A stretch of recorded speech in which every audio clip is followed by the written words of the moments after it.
And you've reached a verdict or verdicts? Yes. Would you please? It's been a long road. Now nearly 7 years since Patrick Duffy died, and 1 year after a jury deadlocked in his wife's first murder trial. This time, the jury comes back in just over 24 hours.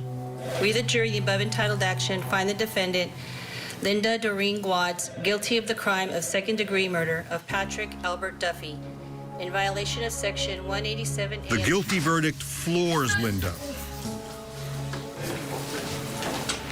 It hits her lawyer hard, too.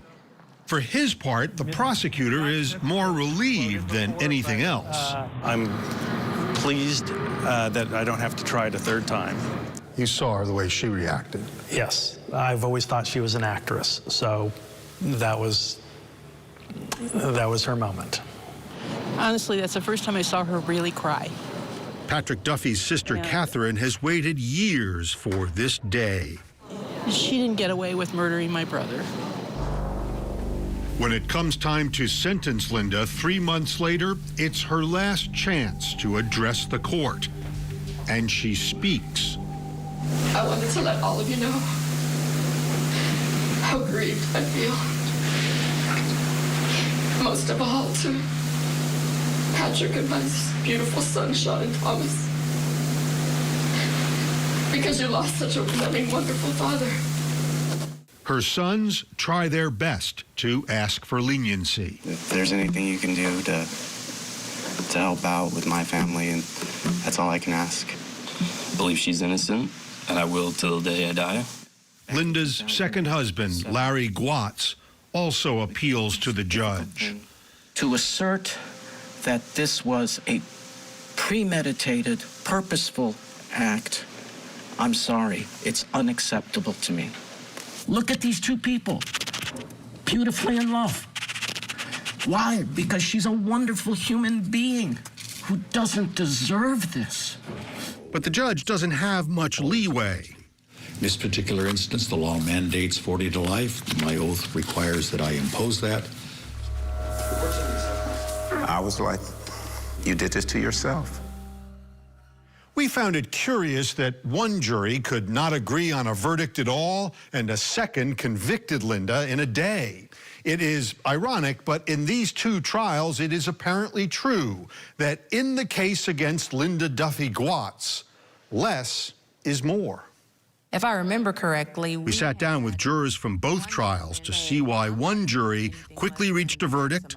Andrew Dixon, murder in the second. Danielle Wong, second-degree murder.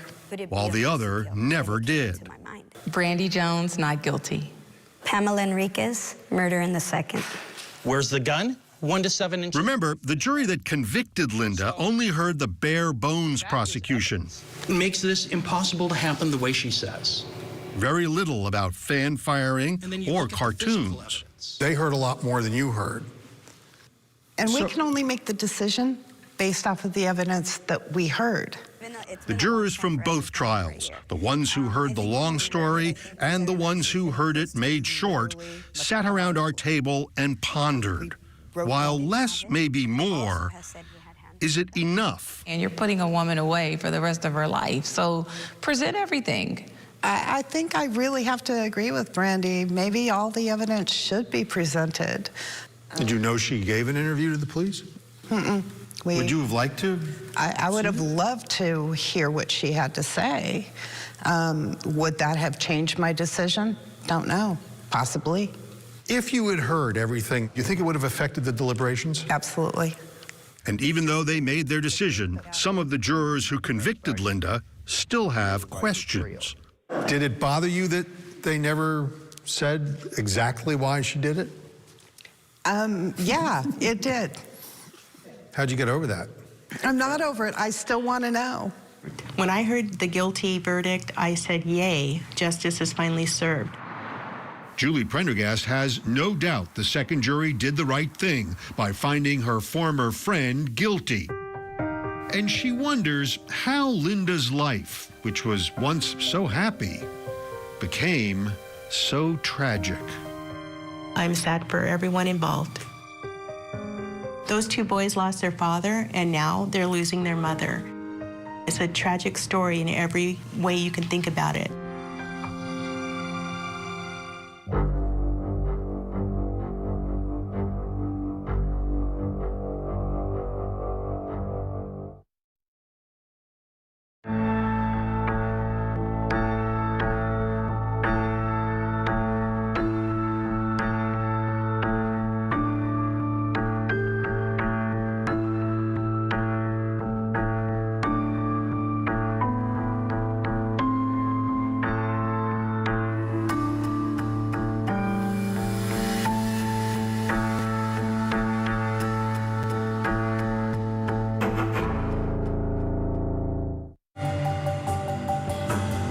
They were both just 17 years old, going for a bike ride in the quiet town of Cranford, New Jersey, when evil struck. A black SUV targeting both girls struck them and killed best friends Maria Niotis and Isabella Salas. The SUV then sped away. Investigators quickly tracked down the person they believe was behind the wheel, another 17-year-old. Who is apparently the nephew of a police chief from a neighboring town. The chief has come out in full support of the arrest. And now everyone is wondering and speculating as to why the driver would do it. Friends and family have told local media that the driver had stalked Maria for months, making it all look like a potential premeditated murder rather than a hit-and-run accident. Tonight, we have all the latest in this tragic story. But first, Sean Diddy Combs, once a titan of music and fashion, now stands as a symbol of collapse. His trial in Manhattan unfolded like a modern tragedy. Lavish parties and industry dominance replaced by sordid testimony of coercion, abuse, violence, and exploitation. Witness after witness described a world built on control, where promises of stardom blurred into nightmares of manipulation. The defense argued fame made him a target, but prosecutors painted a man consumed by power and untouchable arrogance. Then the shocking verdict, a resounding loss for prosecutors as the jury rejected their most serious claims and found Combs guilty of the least serious charges of transporting individuals for prostitution.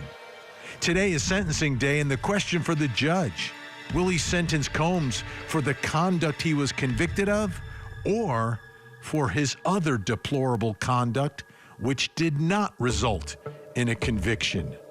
Tonight, we are live with the latest. I'm Vinnie Politan. Thank you so much for joining us tonight here on Closing Arguments. Great to have you aboard.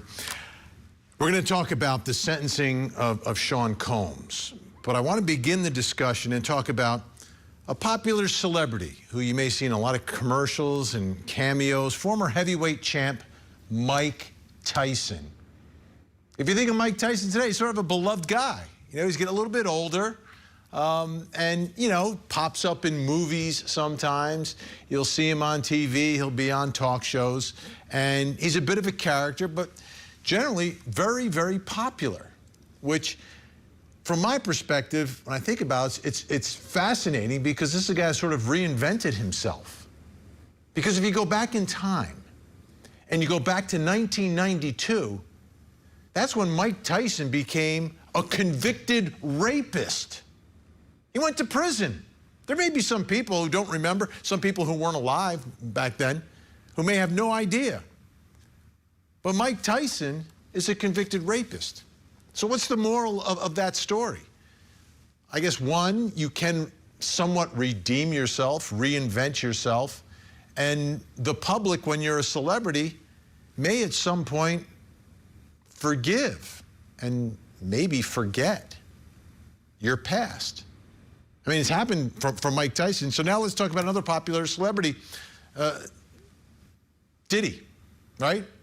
Think about this climb that he had and how he was loved not only by the public who's buying his music and his clothing and, you know, following everything he does.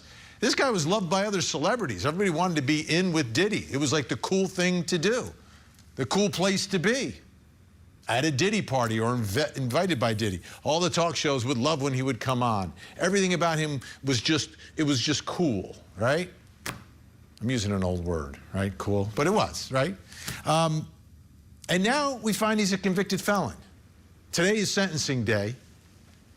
And the question is, because he's gonna be a free man at some point. He's got many more years to live. And one of the things I'm wondering is, will he be able to reinvent himself? Will the public forgive? Will they forget at some point? You know, for 10 years down the road, 15 years down the road, what are people going to be saying about Diddy? We don't know that, but we know what happened today. So let's get right to Court TV legal correspondent Kelly Craft, who's on the ground in New York City with the latest from today's significant, dramatic, and I think to a certain extent an unpredictable outcome. Everybody, I mean, the defense, the prosecution were in completely different places going into this sentencing. The public, I think, is up in the air about what would be justice in this case. So tell us about the sentence, Kelly, and tell us about the reaction. Well, hi there, Vinny. So it definitely was unpredictable. As we sat there awaiting the judge to impose the sentence, it was just before 5 o'clock. We were in an all-day hearing, and the tone of it, at least the tone from the judge, how he was coming across, it seemed as if he was going to impose a pretty heavy sentence. So we had the prosecutors on one hand saying that Sean Diddy Combs deserves more than 11 years behind bars. Defense counsel on the other end saying about 14 months. You had the probation department in the middle of that saying no more than 7 years. And then the judge finally handed down that sentence, sentencing Sean Diddy Combs to 4 years and 2 months behind bars. No real reaction from Sean Diddy Combs, Vinny, when that sentence was handed down. But we did get strong reaction from his defense counsel just a short time ago because, Vinny, they just made their way outside the federal courthouse around 7 p.m. Eastern. I'm going to play that for you in just a bit. But talking about what the judge had to say when he was imposing his sentence on Sean Diddy Combs, he told him that your children now are going to have a chance to see, and you're going to be able to show them what real accountability looks like. So that's what he told Sean Diddy Combs as he was handing down that sentence. He also had some strong words for him because he said, you abused Cassie Ventura and Jane physically, emotionally, and psychologically. And we are not going to be standing for people who emotionally abused women and exploit them. So strong words from him as he was handing down the sentence to Sean Diddy Combs. Defense counsel, Vinny, we caught up with them right after that sentence when they made their way outside the courtroom finally after conversing with their client, Sean. We did ask them how Sean was feeling. They did not want to express any feelings or comments about that. But here's what they had to say about the sentence. This is a very bad day. There is a human being now in custody for 50 months. Diddy was just sharing. Based upon conduct that a jury heard, the jury resolved, and the jury rejected. It is really a sad day for everybody. I don't feel that way. We are planning to appeal. We are planning to appeal. We think we have strong bases to appeal. The strongest basis is that the jury reached a verdict on coercion. It found there was not coercion, and I think the judge said coercion today as a basis for a sentence at least a dozen times. We think that that is unconstitutional. Yep. We think that a jury verdict should mean more than our jury's verdict seems to mean, and so we are planning to appeal. What Mark Agnifilo was saying there is that a jury did not find him guilty of sex trafficking or the racketeering conspiracy charges, and the judge acted as that 13th juror, Vinny, who we did not select. So they are very serious about an appeal. They will put a proposal forth on Monday to the judge. This is just in regard to where they feel is the best facility for Sean Combs to serve out that sentence. And to me, this is what this was about, and we were wondering how it was going to play out.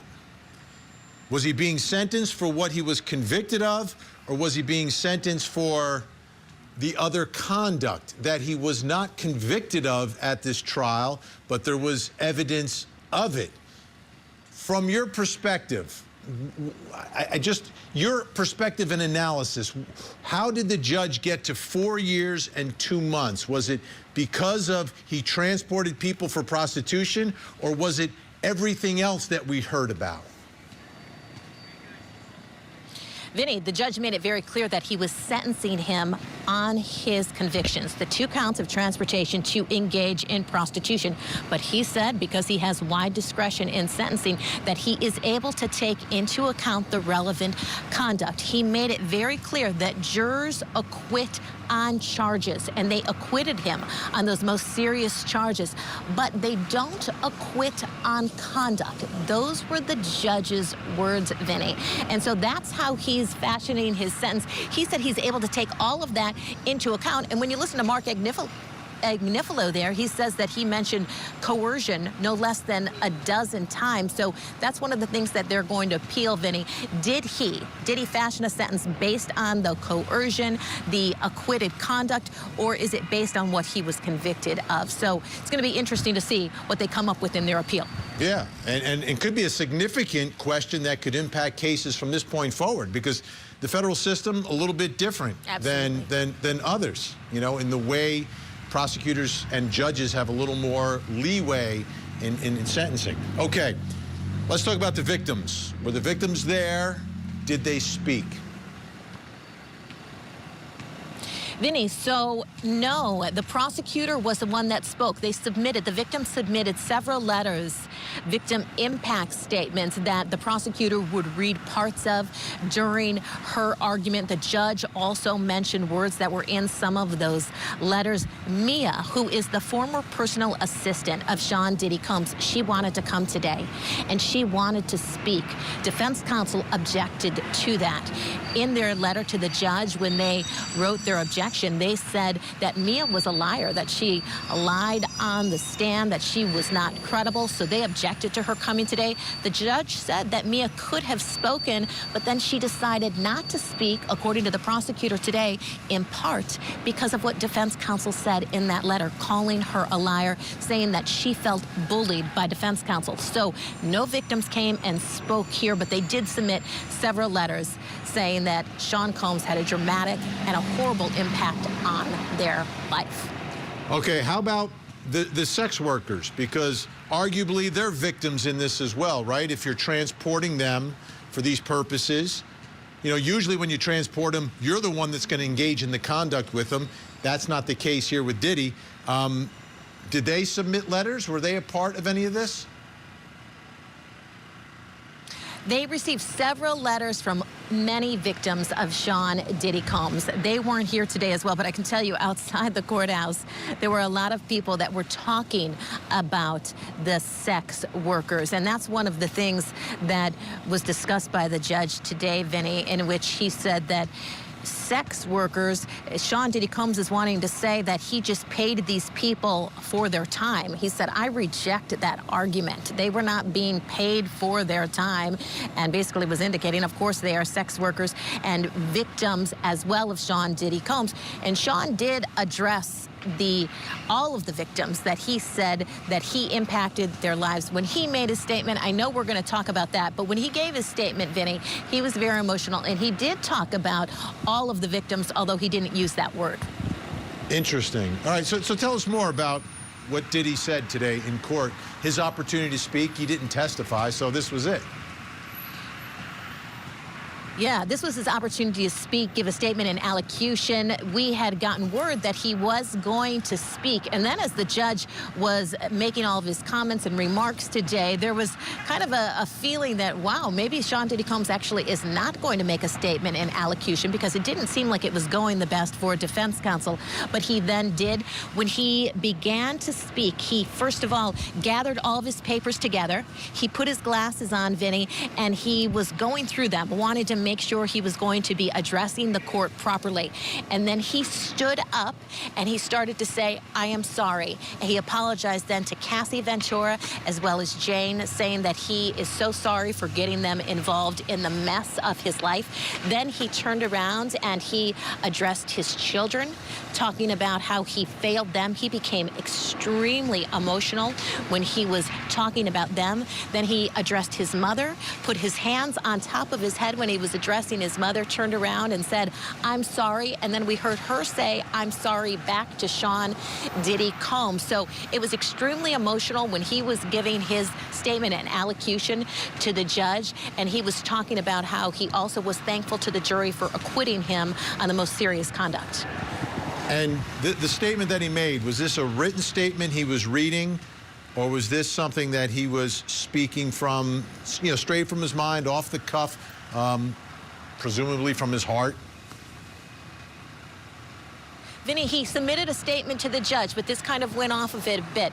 And he did appear as if he was speaking directly from the heart and talking about his behavior, how it was disgusting, and he was very embarrassed about his behavior, how he's thrown away his life, and he was asking the judge to give him a chance, to take a look at him as a father and give him a chance to go out there. He talked about his time when he was, or his time in prison, how he has been working with other inmates, and during the defense counsel's presentation today, they put forth and played a really long video showing all of the good that they are talking about Sean Diddy Combs has done for the community, but the judge made clear in his sentencing that no amount of good can make up for the bad.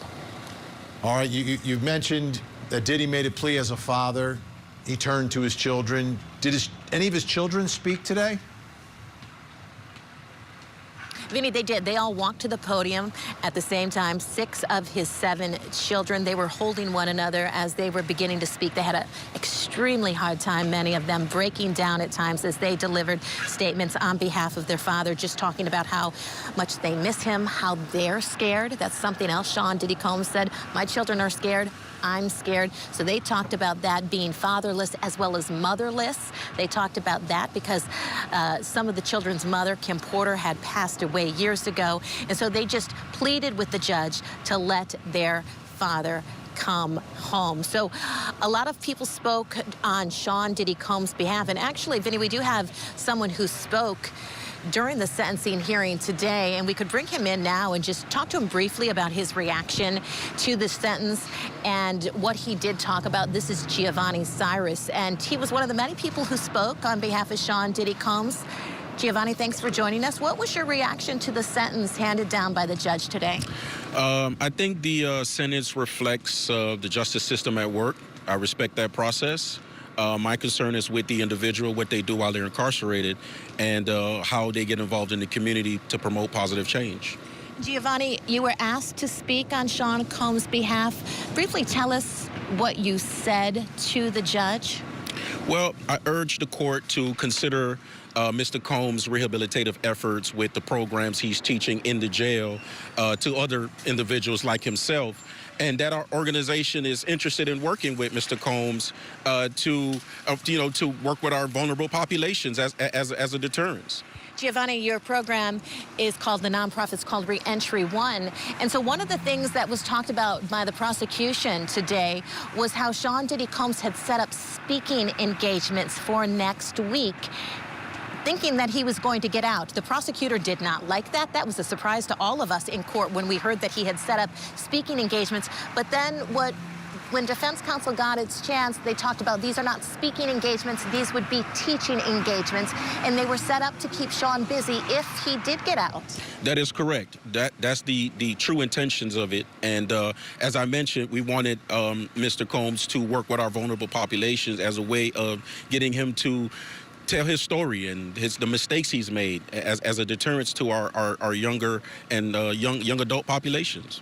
Giovanni, thank you so much. Appreciate your time tonight. Thank you.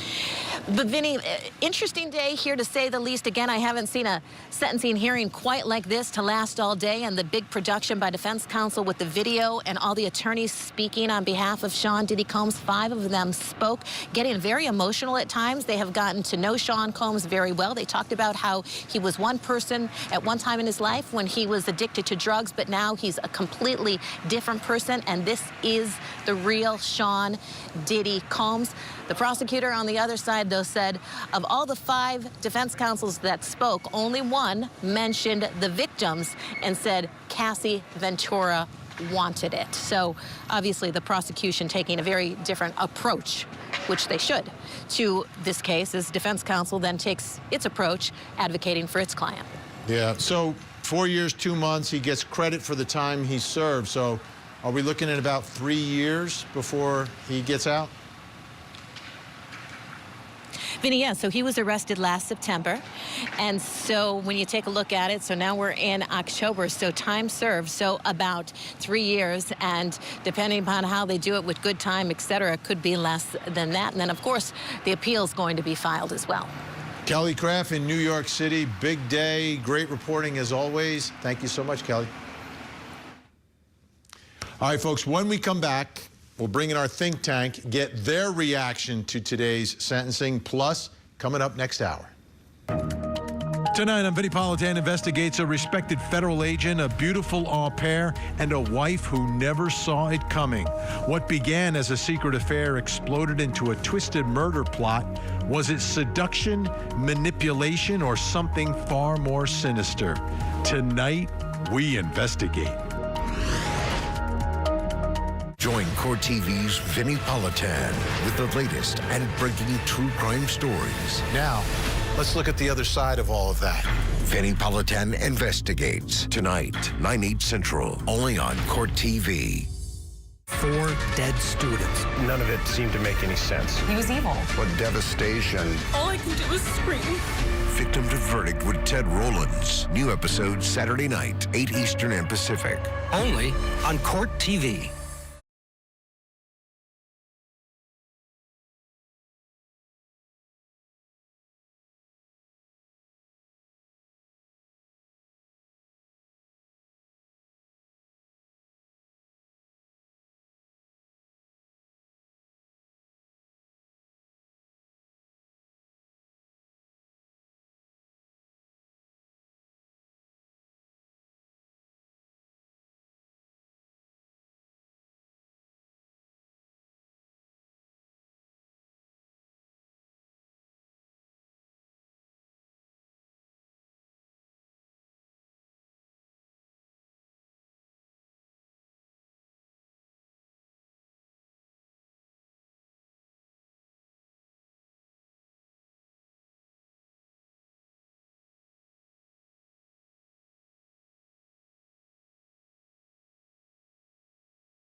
We think that's just absolutely inconsistent with the jury's verdict. I mean, the jury's verdict was resoundingly clear.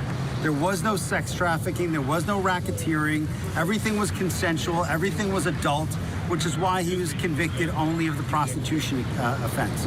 What we feel happened today was that the judge acted as a 13th juror, one that we did not choose, and that he second-guessed the jury's verdict.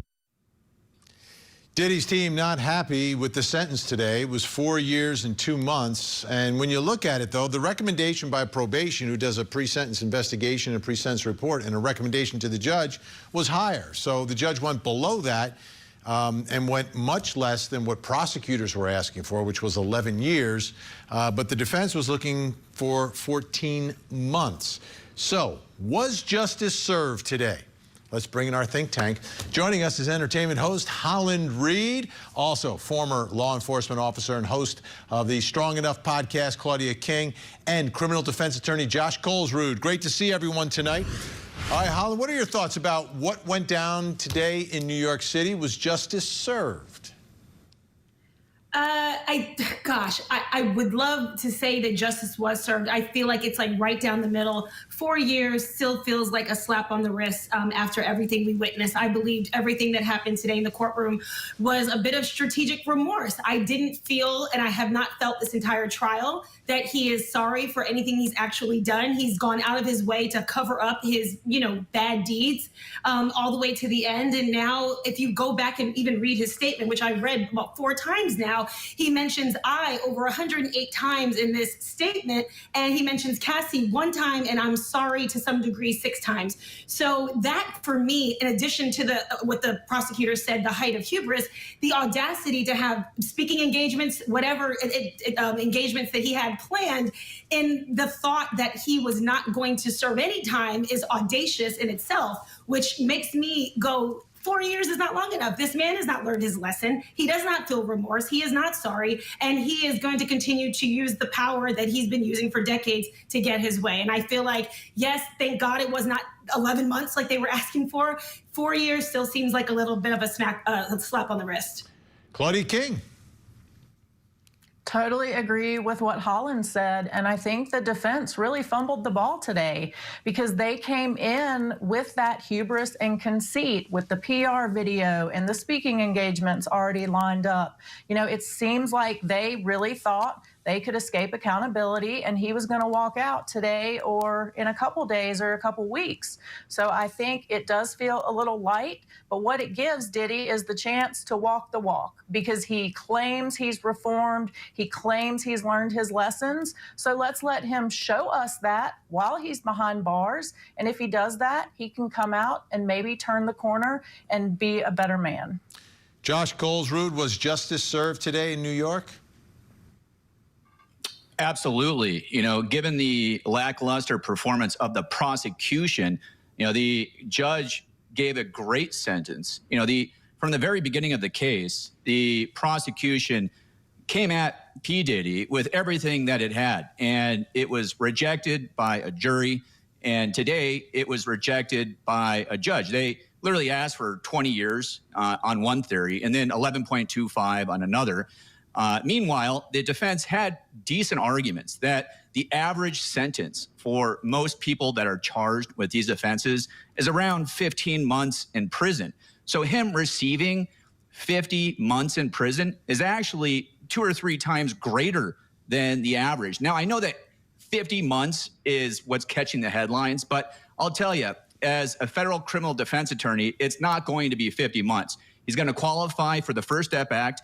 He's going to join what's called the RDAP program, the Residential Drug Treatment Program, get another 12 months off. He's already getting 13 months time served. So he's really looking at a release date early to mid next summer. Wow. Okay.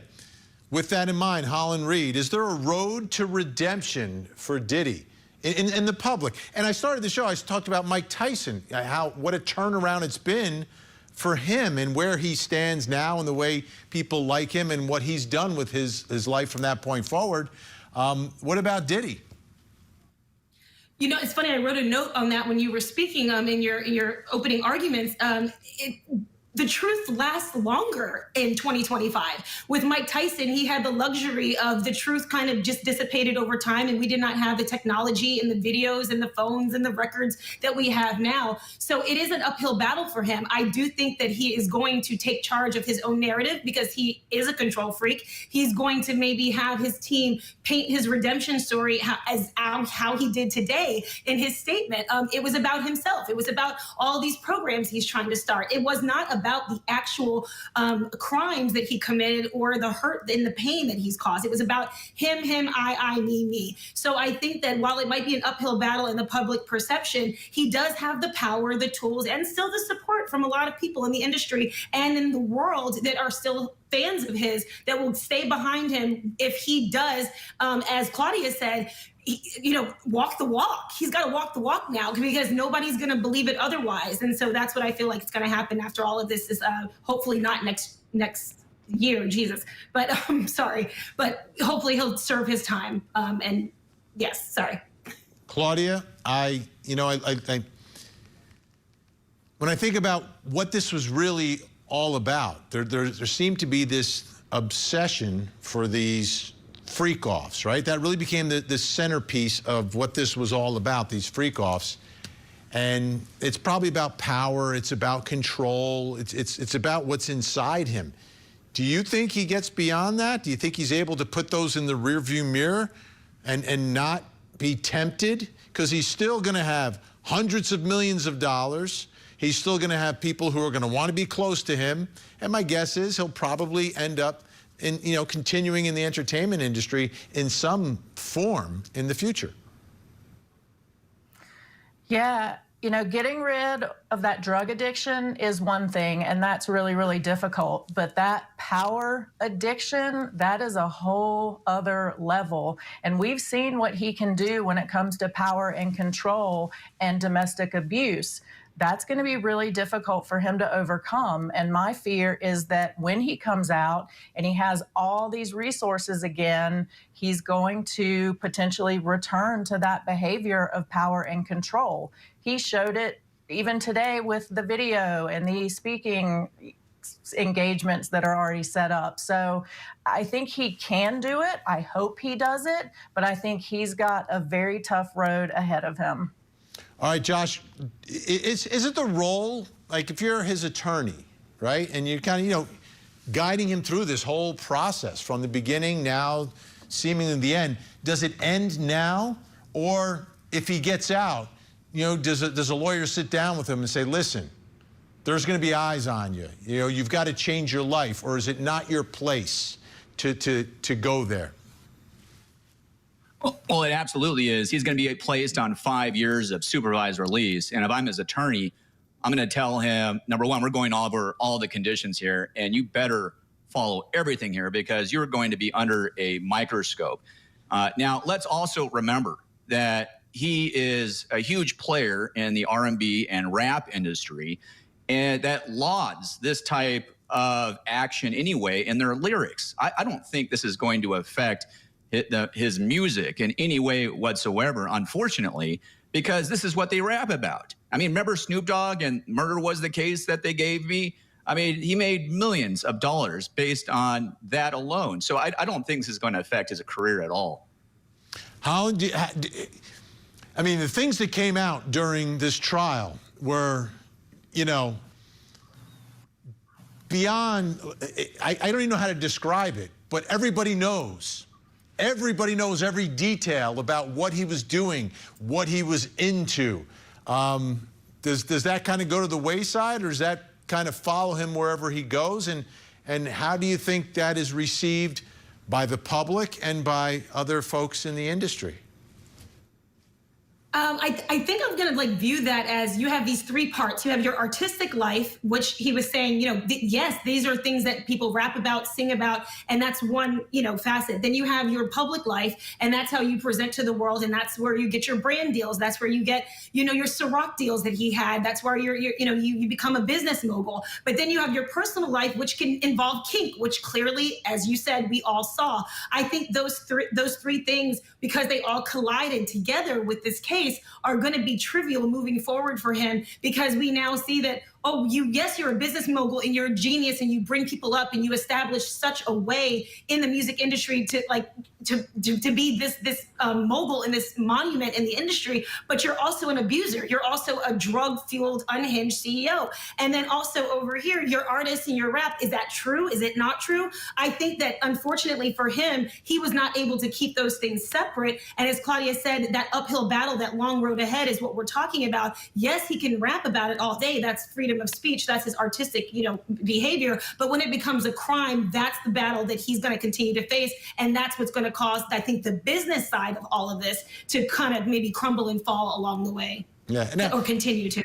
And Claudia, he's not a 30-year-old guy anymore. He's like, I don't know how old he is. I think he lies about his age, but he's like my age. I mean, he could, scale down just a little bit, retire and spend time with children and grandchildren and not worry about making another $1 billion. Do you think that's a possibility here, or is that impossible? I think that's what we hope for, but I don't think that's who he is. I think he's got to be in the spotlight. He wants to be the person who's running everything, like Holland said, and I just don't think that piece of him is going to be let go. So while I would love to say he's going to come out and just live that quiet life and talk to people at a nonprofit, I just don't think that's the Diddy that we see here, and I don't think he can do that. All right. Well, let's hope he does, and he stays out of trouble, and there's no more victims. Think Tank staying with us. When we come back, we're going to talk about this tragic story out of New Jersey. 2 teenage girls, 17 years old, just riding their bikes, taken out by a black SUV.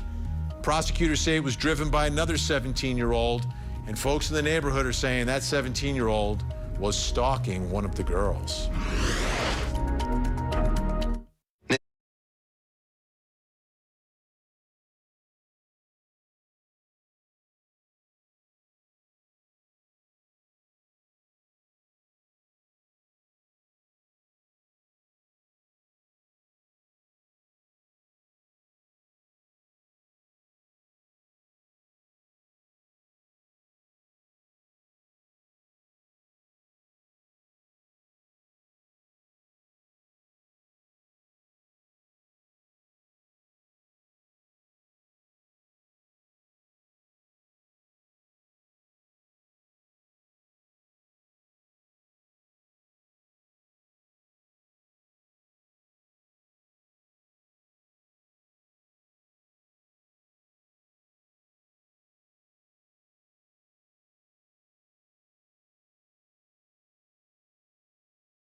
This is 17-year-old Maria Niotis and her best friend, 17-year-old Isabella Salas. And they were on Monday around 5:30 in Cranford, New Jersey, riding their e-bike when a black SUV struck them. Now, you might think, oh, this was some sort of an accident. Well, the driver of the SUV fled the scene. So is it a simple accidental hit and run? Well, that's not what investigators believe happened here. That's not what relatives of the two girls believe as well.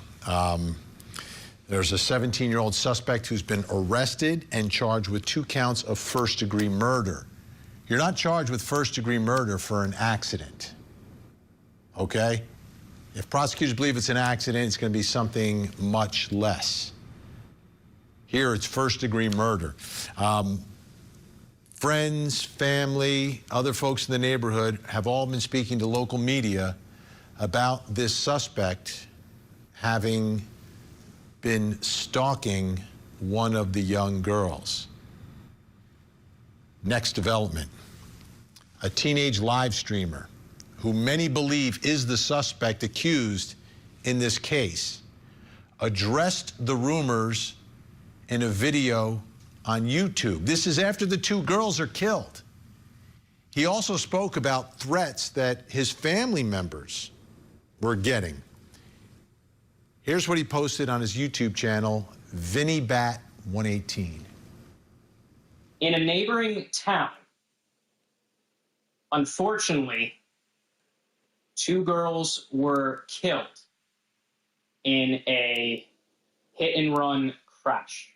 I wish my sincerest condolences to those 2 girls. Making threats against my family will not be tolerated. My cousin has received hateful messages over social media about this whole spiel. And when he says whole spiel, he means the killing of 2 innocent girls. That's the spiel, right? So I believe, and we believe, he shares a last name with that cousin who was being harassed about this. That cousin's father, we believe, is the police chief of a neighboring town and lives and is a neighbor of one of the girls in the town where this killing happened. So after the arrest, the police chief from the neighboring town, Westfield, New Jersey, posted a statement on Facebook. Here's what it reads in part. While social media has made it known that the accused is related to me, he is not my son and not a member of my immediate family. I want to be clear, as loud and as firm as possible, that in no way do my wife, children, or I condone, defend, or excuse the actions that caused this terrible and tragic loss of life. So you can see the chief's getting, you know, people going after his family. It has nothing to do with this, his immediate family. Apparently, he may be the uncle of this 17-year-old who may be the live streamer who was talking about this. Now, where are we getting some more of this information from? One of the victims, Maria, her uncle, posted this on Facebook. Here's what it reads in part. My beautiful young niece was killed. The killer followed her to the house for many months, followed by somebody from that school every day and harassing her. And again, this is all the information people are putting together, but because the defendant is 17, he's being treated still at this moment as a juvenile despite the murder charges in New Jersey. In New Jersey, you have to be waived up. That's where I used to practice. The case starts in juvenile court, and then you have to be waived up, and there's an official hearing in order for that to potentially happen. Okay, let's bring back in our think tank. Joining us, Holland Reed, Claudia King, and Josh Colesroot. Claudia, I'll begin with you because a lot of the putting the pieces together here, you've got this police chief from a neighboring town, but he and his officers actually responded to the scene here because these are small New Jersey towns. They help each other out. What are your thoughts about this case, if in fact there is some history of stalking or harassment prior to what happened here? You know, we were just talking about hubris and conceit with Diddy, and if this kid is the one who is the accused that made that video, calling it a spiel is the conceit that we were just discussing. This is crazy. It sounds like whoever committed this crime was going about 70 miles an hour in a 25 zone, hit these young ladies, left the scene. It's absolutely horrible. And if there was stalking involved, I think that's how we got to this first-degree murder charge, because it does seem like there's more to the story and there is some type of relation between the victim and the suspect that caused this whole event. Yeah, and Josh, when you listen to the entire live stream, again, which is after the two girls are killed, he talks about, the live streamer talks about the prior contact and issues, the ongoing issues. I guess there were accusations against him, perhaps for their harassment, for other things. He didn't get into details about it.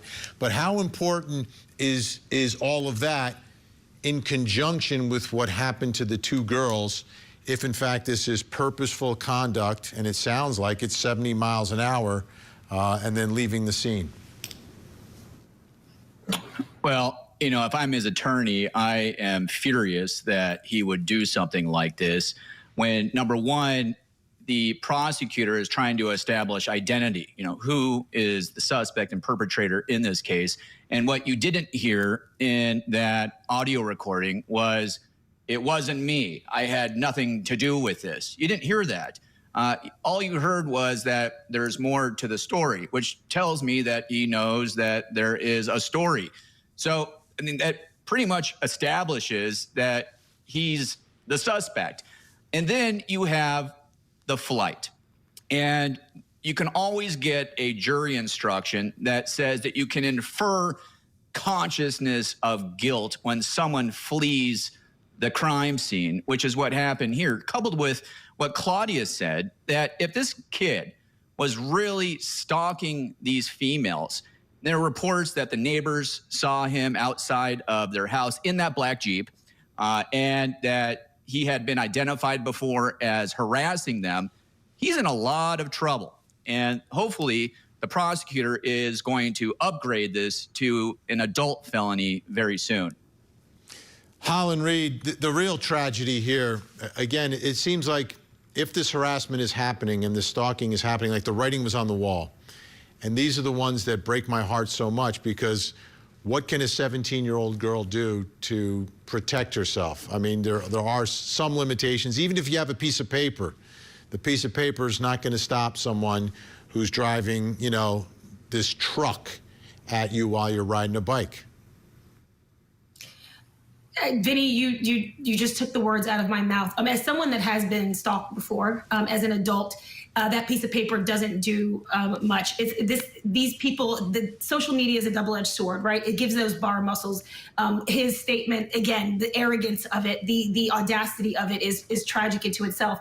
But there's this desensitized kind of mentality that happens in situations like this with people that feel like they can do whatever they want and not get caught or not have to, you know, pay the price for that.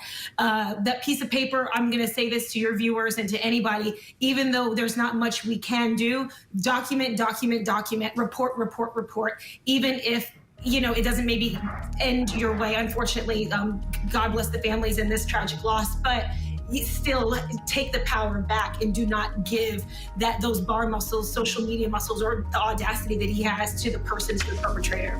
Holland Reed, thank you so much. Claudia King, Josh Colesrud, great to have you all here. When we return, I'll reveal something else you need to know tonight, plus coming up next hour. Tonight on Vinnie Politan Investigates, she was the trusted au pair until blood stained the walls of her lover's home.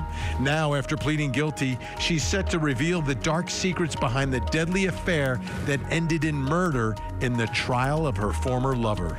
Will the jury believe her? Tonight, we investigate.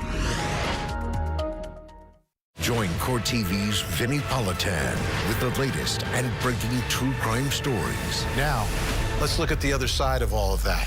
Vinnie Politan Investigates. Tonight, 9/8 Central, only on Court TV. 4 dead students. None of it seemed to make any sense. He was evil. What devastation. All I can do is scream. Victim to Verdict with Ted Rowlands. New episode Saturday night, 8 Eastern and Pacific. Only on Court TV.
Time to reveal something else you need to know tonight. Let's take a look at what we have. New video of the accused Charlie Kirk assassin. Let's take a look at it.